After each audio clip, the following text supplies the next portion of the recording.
Allahu Akbar, Allahu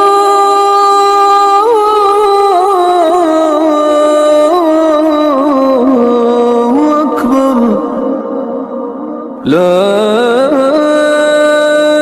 ilaha illallah. Right now, somewhere in the world, someone is chanting ancient words right beside a river in India. And, halfway across the globe, someone else is kneeling in a cathedral in Rome, just bathed in that quiet stained glass light. Yeah, a totally different atmosphere. Completely different. And then somewhere else entirely, another person is bowing their head in the absolute pin drop silence of an Arabian desert night. It's beautiful imagery. It is, right. And to a casual observer, those scenes look entirely disconnected. But what if, and this is the core of what we're looking at today, what if all those people in all those incredibly different places are actually holding fragments of the exact same original message? It is just a staggering thought experiment, because despite the drastically different ways we've built our sanctuaries, or, the vastly different vocabularies we use for our rituals, every single one of those searching souls sits beneath the exact same endless sky. One sun, one moon. Exactly. We are all existing inside one universe. Which brings us directly to the mission for today's deep dive. We are exploring a really fascinating text called The One Creator, Many Paths to a Single Truth. A really heavy but brilliant book. Oh, absolutely. And I want to be crystal clear right up front for you, the listener. As we navigate these deeply philosophical concepts today, we aren't here to endorse a specific theology or, declare a winner in thousands of years of religious debate. Right, we're definitely not taking sides. No, not at all. We are simply exploring the framework this author presents to you, because the text asks a question that frankly just stops you in your tracks. If the Creator is truly one, why has humanity become so fiercely and sometimes violently divided in His name? I mean, it might honestly be the most persistent, defining question of human history. Yeah. The author frames it as a binary problem. Did heaven actually reveal dozens of different competing truths to us over the millennia? Okay, let's unpack this. Did heaven give us competing truths? Or did human history, with all its empires and translations and flaws, simply reshape one original message? Right. And I think if we look at the modern world, it certainly looks like heaven handed out completely different instruction manuals. It really does look that way. It does. But the text argues that to answer whether truth was fractured from the very start, we actually have to look backward. Like how far backward? Far backward, because long before our modern religious borders were drawn, ancient seekers across drastically different, isolated civilizations were already describing the exact same singular ultimate reality. They're arriving at the same core conclusion totally independently. Yes, exactly. And the author pulls some specific quotes to back this up, which I found incredibly compelling. Let's look at the Upanishadic tradition of India. Ah, yeah, incredibly ancient texts. Very ancient. And in the Chandogya Upanishad, there is this profound defining statement. It simply says, "He is one without a second." And that specific phrasing, "without a second," is philosophically vital. Because it shuts down the idea of a pantheon. Exactly. It leaves zero room for a pantheon. No room for division, no room for partnership. It's a vision of ultimate reality that is fundamentally singular. Wow. And elsewhere in that same tradition, in the Shvetashvatara Upanishad, the Creator is described as the unborn one. I really want to pause on that phrase, the unborn one. It sounds deeply poetic, but there is a heavy logical mechanism working behind those words, isn't there? Oh, absolutely. The author explains that describing the Creator as unborn points to an eternal source that is, well, it's not bound by the physical laws of creation itself. Right, because everything in our universe is born or created or caused by something else. Right. So by defining the Creator as unborn, these ancient seekers were concluding that the source of reality must exist completely outside the chain of cause and effect. And what's wild to me is that when you shift entirely across the globe to a completely different cultural landscape, you find that exact same philosophical architecture. You really do. You see it so clearly in the Abrahamic traditions. Yeah, the source brings us forward to the Torah. In Deuteronomy, there is this undeniable call to exclusive devotion. You shall worship the Lord your God, and him only shall you serve. Exactly. And then moving into the gospel narrative centuries later, the text points out that Jesus is reported to have reminded his listeners of this exact same concept. Right, he says, no one is truly good except one God. Yes. It makes me think of, well, it's like scattered lights across a vast night sky. To the naked eye, they might look separate, but they are all pointing toward the exact same shared spiritual horizon.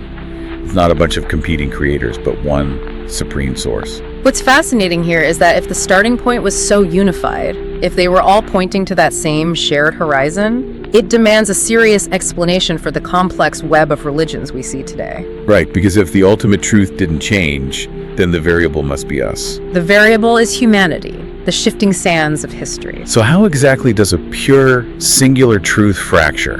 The author uses this idea of a prism, right? Yeah, the prism is a highly effective way to visualize it. When a single truth enters the atmosphere of human civilization, it hits our languages, our empires, our tribal instincts. And it just fractures into a million different colors. From the other side, it looks like a bunch of different lights. Exactly. The source outlines a few specific mechanisms for how this fragmentation happens. The first is just the sheer weight of time and geography. Like passing down oral traditions. Right. Sacred teachings were filtered through different languages and cultural lenses. Every time a truth crosses a linguistic border, it takes on the flavor of its new home. That makes sense. Because language isn't just a perfect one-to-one translation. Words carry all this cultural baggage. They do. Like a metaphor that perfectly captures the awe of the divine for a nomadic desert tribe might just sound completely confusing to a farming society 1,000 miles away. Precisely. And that leads directly to the second mechanism the text highlights, which might honestly be the most destructive. Oh, what's that? Spiritual metaphors were taken literally. Walk me through that. How does that happen in practice? Well, mystics and prophets often had to use poetry to describe the indescribable, right? So if an early spiritual teacher used familial language, maybe calling the creator a father, to convey, a loving originator, the first generation understands it's just an analogy. Right, they know the creator isn't a biological human. Exactly, but you pass that language down through 5, 10, 20 generations. The poetry hardens into physical fact. Yes, suddenly people are literally picturing a man in the clouds, and they start drawing hard boundaries based on that literal interpretation. Which instantly creates division. It creates an us versus them. It does, and that brings up the third mechanism, human tribalism. Practices that started as beautiful, humble ways to remember the divine eventually hardened into unquestioned markers of tribal identity. So the ritual becomes more important than the reality it's pointing to. Sadly, yes. It becomes less about connecting with the creator and more about, we chant this way, you kneel that way, therefore we follow different gods. Which is an entirely human sociological phenomenon, not a divine mandate. Wow. Wait, so I just want to clarify something for the listener. We aren't saying the original call to divine unity was proven false or completely erased, right? No, not at all. It sounds more like a massive multi-millennial game of historical telephone, where the core message was just buried under the weight of all this cultural evolution. That historical game of telephone is exactly how the author frames it. The text beautifully describes this original truth as a distant echo that never actually vanished. Just muffled. Highly muffled. But patiently waiting for humanity to pause and listen to it again. Okay, but if the echo was buried under all that static, thousands of years of literalized metaphors and tribalism, how do you actually clear the static? That is the big question. Right, because if the message was that garbled, how do you issue a patch that won't just get garbled again by the exact same human flaws? And this logical necessity leads us directly to the next major section in the source material. It takes us to the quiet vastness of the Arabian desert. Here's where it gets really interesting. Because this is a massive paradigm shift from how a lot of people might traditionally view religious history. It is. According to the text, Prophet Muhammad in the source uses the traditional peace be upon him here, did not claim to introduce a brand new creator to the world. No, that distinction is vital. He wasn't bringing a novel, previously unheard of spiritual reality to the table. This wasn't a novelty. It was a return. Exactly, it was a restoration. The author describes it as a deliberate return to the exact same timeless message that had been shared by Noah, Abraham, Moses, and Jesus. But the mechanism of delivery was different this time. Yes. This final clarification wasn't meant for just one specific tribe or era. It was intentionally designed to be preserved for the entire human story moving forward. So it was designed to finally stop the game of telephone. To stop the game of telephone entirely. The goal was to record the original message so clearly and preserve its original language so meticulously that it couldn't be altered by the shifting sands of empires ever again. And the author points to the stark language of the Qur'an as evidence of this. It actively avoids the metaphorical vulnerabilities of the past, doesn't it? It really does. The text quotes chapter 2, verse 163 of the Qur'an, which states incredibly plainly, "And your God is one God, there is no deity except him." Wow. Just boom. Yeah, notice the lack of complex allegory there. It is structurally designed to be resistant to misinterpretation. No metaphors that could be literalized 500 years later. Just a direct, unbending statement of unity. And the text shares another quote, which it says resonates like the pure essence of all those previous historical reminders. Chapter 1L, verse 1. Say, He is Allah the One. And we should definitely clarify, as the author does, that Allah is simply the Arabic word for the God. Right. It is the exact same God of Abraham and Moses. Arab Christians and Arab Jews use the word Allah when referring to the Creator. If we connect this to the bigger picture, how does this decisive moment in the desert relate back to all those scattered ancient insights from earlier, the Upanishads, the Torah, the Gospel? The author paints this incredible picture where the Qur'an serves as a preserved, decisive center for all of those scattered historical intuitions. Okay.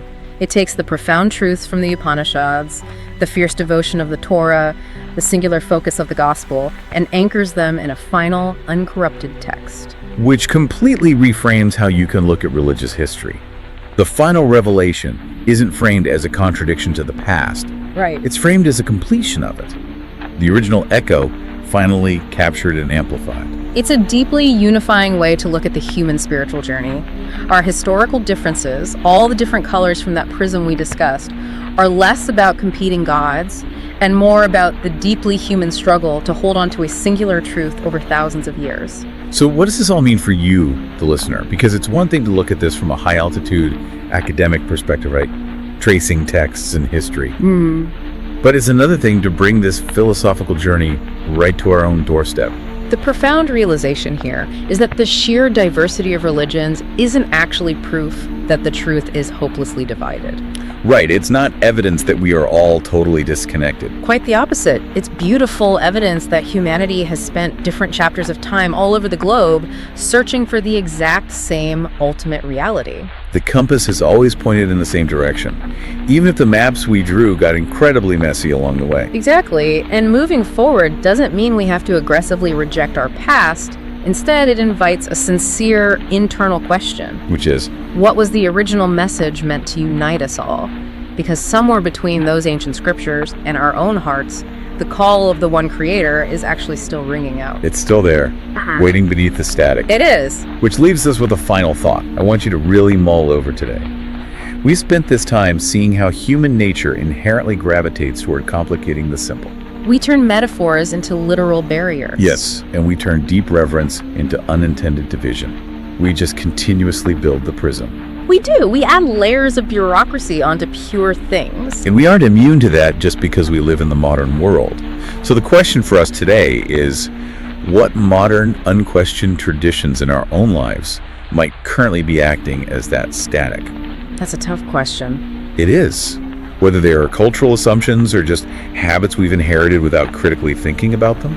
What barriers have we built that are preventing us from hearing that quiet, unifying voice today? Because we are still very much a part of that long, unfolding human story. We are. And as we sit here, beneath that one exact same endless sky, with one sun rising for all of us, that original echo is still out there. The only question left is the one the text leaves us with. Who will pause long enough to truly listen?